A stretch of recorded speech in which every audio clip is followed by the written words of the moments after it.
What if I told you that a 50-year-old movie predicted the world you're living in right now? And the scariest part isn't what's on the screen, but what's already on your dinner plate. In 1973, audiences watched a film called Soylent Green, Charlton Heston, dystopian New York, the year 2022. Back then, people thought it was just another doomsday fantasy. Crowded streets, food shortages, and a corporation feeding the masses with green wafers.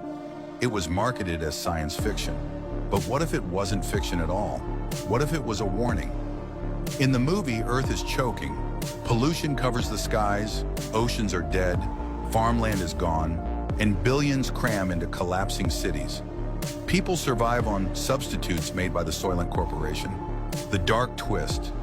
Soylent Green is made from people. Audiences were horrified but shrugged it off as entertainment. But maybe they shouldn't have. Because 50 years later, the world of Soylent Green feels less like fantasy and more like tomorrow's headline. Walk into any supermarket in 2025. Aisles aren't packed with fresh food, but with boxes, bags, and bottles filled with chemicals.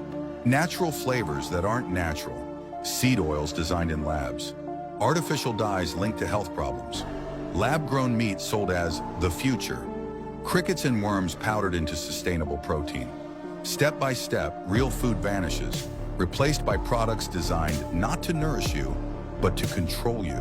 And who controls them? The same conglomerates with ties to governments, scientists, and media. They tell you it's safe. They tell you it's progress. But is it really? In Soylent Green, the rich had real food. The masses ate wafers and were told to be grateful. Today, fresh food prices skyrocket while processed junk stays cheap. A family can't afford a basket of groceries, but chips are still $1. Organic eggs cost $10, while candy bars are 2 for 1. Beef becomes a luxury, while governments push lab-grown substitutes. They sell scarcity, then sell the solution. Exactly what the movie showed, a two-tier food system where elites eat the real thing, while the rest of us swallow substitutes. And here's where it gets darker. In the film, the revelation was cannibalism. Soylent Green was people. In 2025, some US states legalized human composting. They call it eco-friendly. Bodies turned into soil, crops grown from the remains, food harvested from the dirt.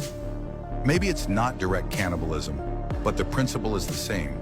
Humanity reduced to fuel for the machine. Even without that, look at the poisons we're already fed. Preservatives like BHA and BHT banned elsewhere, but in American cereal. Red 40 and yellow 5 dyes linked to tumors, poured into candy. Aspartame declared safe again despite controversy. Seed oils pushed as heart healthy, tied to obesity and disease. This isn't nourishment, it's chemical engineering. It's profit first, control second, your health last. Just like Soylent, the system keeps you alive enough to work, but weak enough to stay dependent on pills. And speaking of pills, why do the same corporations that sell you food also have stakes in pharmaceutical companies? The same billionaires buying farmland are investing in lab-grown meat and synthetic biology. The circle completes itself. They poison you with the food, medicate you with the drugs, and profit at both ends. If you think this sounds like a conspiracy, remember Soylent Green worked the same way. Food, government, corporations, police, intertwined. The system was never for the people. It was built to exploit them. In the movie, climate change and overpopulation justified everything. The oceans die, so we need Soylent. Crops fail, so we need Soylent. Too many people, so the system must control them. Sound familiar? Today, we're told the climate crisis requires radical solutions.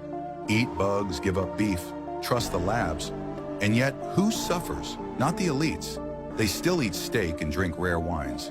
It's you who's told to accept cricket flour while your health deteriorates. And here's what the movie couldn't predict.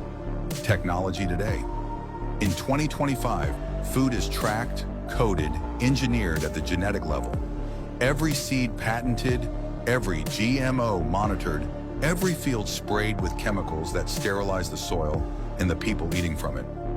DNA-edited tomatoes, CRISPR cows, fake breast milk. Is this about feeding people or rewriting life itself? When corporations own the DNA of food, don't they own you too? Think about the psychology. In the film, people lined up on Soylent Day, grateful for their ration, never questioning what was inside.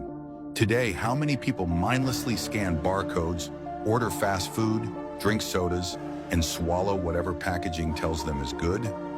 Compliance through convenience. Dependence disguised as progress. And when you do ask questions, you're labeled paranoid, conspiratorial, extreme. But 50 years ago, those who questioned Soylent were called crazy too, until the truth came out. And what about depopulation? In the film, the unproductive were euthanized and fed back into the system. Today, rising cancer, infertility, and chronic illness are brushed off as bad luck. But what if they're not? What if the chemicals, additives, and engineered substitutes are part of a long game? Not just for profit, but for control. A sick, weak, infertile population is easier to manage. A dependent population is easier to control. Isn't that the perfect system? Feed you, weaken you, profit from you, then replace you. Remember the final scene, Heston screaming, "Soylent Green is people!" Authorities drag him away, silence him, while the system rolls on.